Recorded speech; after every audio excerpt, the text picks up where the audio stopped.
Hello हमारे सभी प्यारे भाइयों बहनों को राधे राधे, नमस्कार, प्रणाम। आप सभी कैसे हैं? आई हूँ कि आप लोग ठीक ही होंगे, जहाँ भी होंगे स्वस्थ होंगे, मस्त होंगे, अपने कामों में व्यस्त होंगे। हम एक छोटा सा बहुत ही प्यारा देहाती सोहर उठान गीत लेकर आए हैं। कैसा लगेगा आप लोग कमेंट करके जरूर बताइएगा। चलिए सुनते हैं, बहुत ही प्यारा गीत है।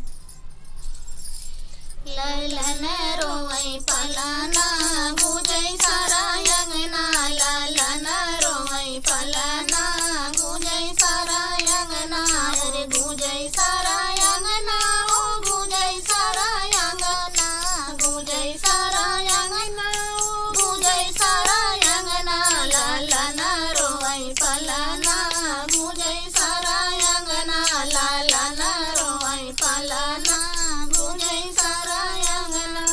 महला बैठी मोरी सासु गोरावै, महला बैठी मोरी सासु गोरावै, ससुर बोले सुनाना काहे रोवै ललना, ससुर बोले सुनाना काहे रोवै ललना, ललन रोवै पलाना गुजै सारा अंगना, ललन रोवै पलाना गुजै सारा अंगना, गुजै सारा अंगना, गुजै सारा अंगना, गुजै सारा अंगना, गुजै सारा अंगना, ललन रोवै पलाना गुजै सारा अंगना, ललन रोवै पलाना गुजै सारा अंगना।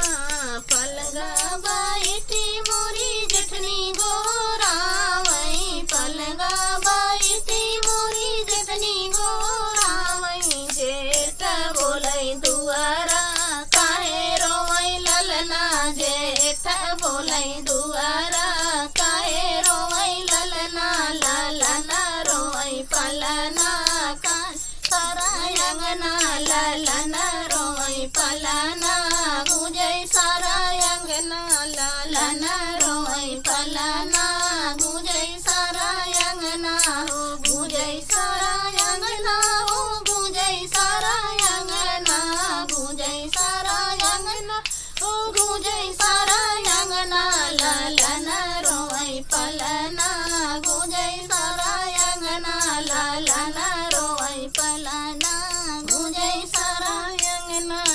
मचिया बैठी मोरी ननदी गोरावै, मचिया बैठी मोरी ननदी गोरावै, देवरा मोर चले ना काहे रोवै ललना, देवरा चले अंगना गोदी लिए ललना, देवरा चले अंगना गोदी लिए ललना, ललन रोवै पलाना गुजै सारा अंगना, ललन रोवै पलाना गुजै सारा अंगना, हो गुजै सारा अंगना,